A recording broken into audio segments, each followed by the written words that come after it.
Un an après le début de l'intervention française en République centrafricaine, la situation sécuritaire s'est nettement améliorée. Les quelques 1 200 000 habitants de Bangui, la capitale, ont réinvesti les rues et la reprise de l'économie est visible. Les soldats français effectuent quotidiennement des missions de contrôle de zone. Des patrouilles qui les plongent au cœur de la population et qui permettent de sonder les éventuels points de tension dans certains quartiers de la ville. Depuis peu, ils interviennent aussi comme une force de réaction rapide au profit de la MINUSCA, la force de l'ONU, qui compte près de 8 500 hommes déployés dans le pays.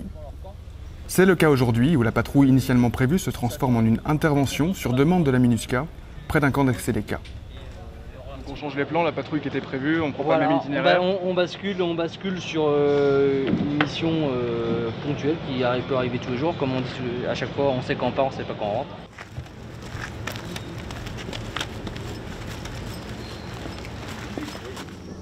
On va essayer d'avoir des vues par le nord pour pouvoir renseigner sur leurs effectifs et sur leur armement.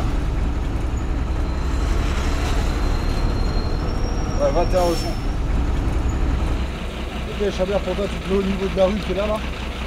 Et ensuite, tu te mets en surveillance face au nord, là, en mesure de renseigner sur les véhicules et les personnels qui pourraient arriver.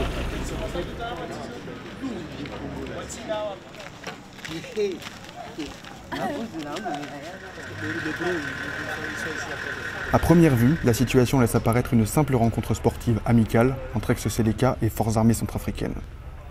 Mais à la radio, les soldats font état de la présence d'individus armés regroupés en contrebas, là où est déployée une autre section.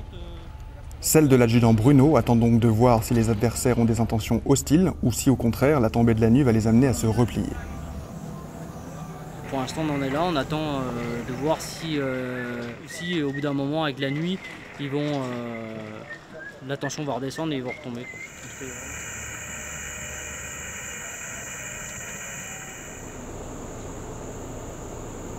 On va sûrement démonter le dispositif sur ordre et il y aura une QRF au niveau de la rue le plus au nord là, qui restera au moins jusqu'à minuit et qui sera peut-être reconduite jusqu'au petit jour.